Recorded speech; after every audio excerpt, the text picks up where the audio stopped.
Hey everyone, it's Bennett, your commish for fantasy football, here with the Week 7 recap. I am all fired up this week. It was just not a high-scoring week, but lots of interesting storylines going on in our fantasy football league. So let's get right to the recap. First of all, stand up and clap.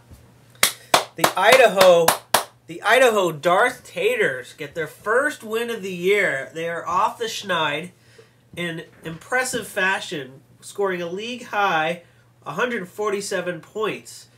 Finally, a big day from Arian Foster. I'm sure everyone around the country, fantasy owners, are waiting for Arian Foster to bust out. Hopefully, for their sake and for the Darth Tater's sake, he's totally healthy now because that's sort of what people expected coming in. The only real bad or the only questionable roster move was not starting Plaxico Burress, who had 3 touchdowns on the bench. Could have started him over Jacoby Jones. But looking at Plaxico's stats, he hasn't had a 100-yard game yet, so it's not like he's been lighting it up. So I'm not going to rain on your parade and kill you for that. So nice win for the Darth Taters off the schneid and beat a pretty good You Got Beat by a Girl team who had 31 points from Roethlisberger, 25 from Adrian Peterson. So a good day, but first win of the season for the Darth Taters. Nice job, buddy. All right, the game of the week was the tough luck, the always tough luck, and sometimes whiny Catonsville Cartel, losing to Ray Finkel's Kicking Academy, 140 to 135.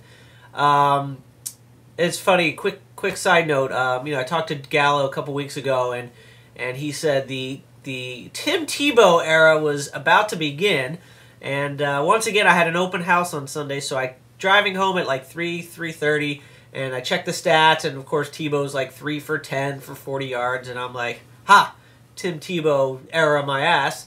And then sure enough I go home and watch the Red Zone channel, which is awesome as always, and watch the big comeback, and it's amazing, this guy. I mean, he's pathetic for the whole game, and then all of a sudden he looks good. And same thing was when he was in Florida. Like, when the year they won the national championship at Florida the first time, like, Chris Leak would come out of the game in goal line situations. Tim Tebow would come in. Everybody in the stands, everybody at home knows Tim Tebow's going to do a draw and run up the middle, and nobody would block him. I mean, I remember it like it was yesterday against LSU, and it's the same thing. He lines up for the 2-point conversion, and everybody in the whole world knows except for the Miami Dolphins defense, and it's mind-boggling. So the Cartel got 23 points from Tim Tebow, like 22 of them probably in the last 2 minutes of the game.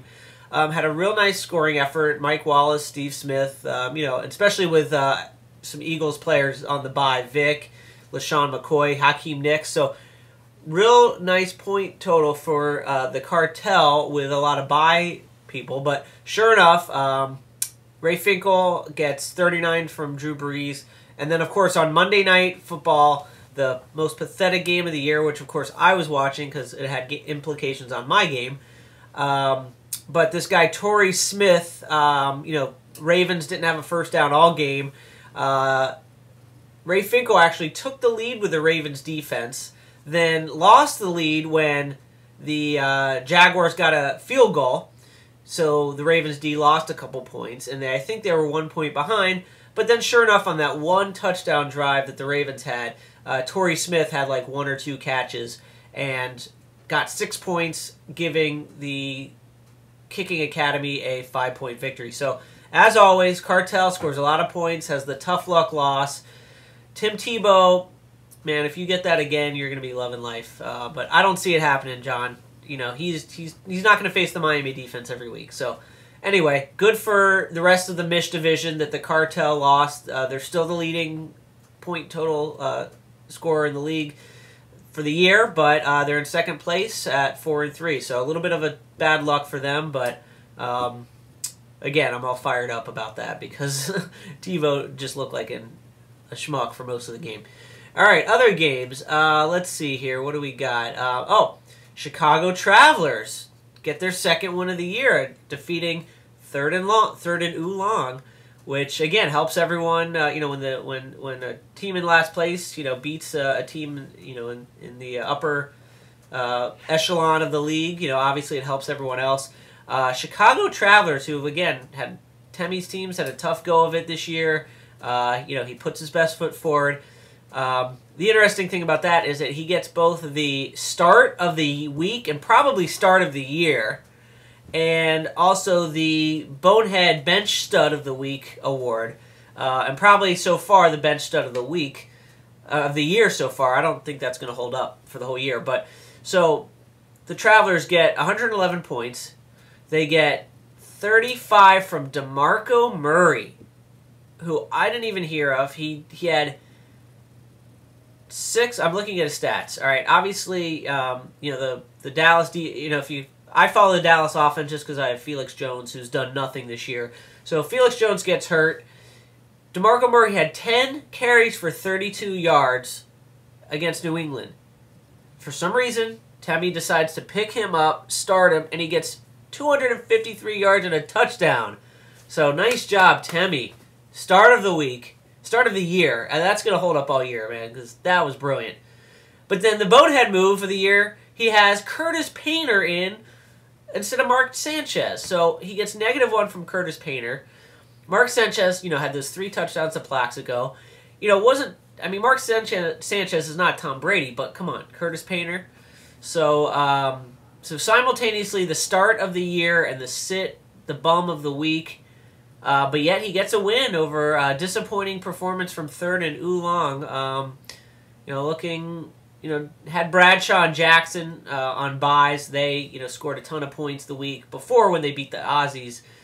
So that obviously hurt. But Vincent Jackson 2 points. I'll get to Phillip Rivers in a minute. But Phillip Rivers isn't helping Vincent Jackson. Roy Helu, it's one of those things. I guess she had to start somebody. Tough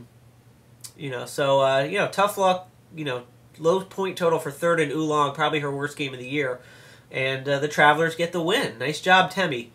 Let's see, we have 2 other games. We have the Hartford Whalers with a big statement win, getting above 500, beating the Virginia Vikings, who, of course, were 5-0, now lost 2 in a row. They're 5-2, still leading the division because of Doreen's loss, but I've said all year, I think the Whalers have a great team with Cam Newton. Another honorable mention for start of the week with John Beck. Tom Brady on a bye and picking up John Beck. Good move. I mean, the Panther or the Redskins lost, but 19 points from a sub starter on QB with Tom Brady out. That's a nice move. Matt will probably take that every day of the week. Michael Turner did okay. Greg Jennings, big day. -3 from the Titans defense, but still very nice. 139 points for the Whalers, handing the Vikings second week in a row, and the Whalers and the Aussies really benefit from from some losses for the rest of the Mish division. So nice job, Whalers, getting the victory there. And Vikings just did nothing. Like he mentioned in one of his postings that he literally, let's count 1, 2, 3, 4, 5, 6, 7 people on a bye.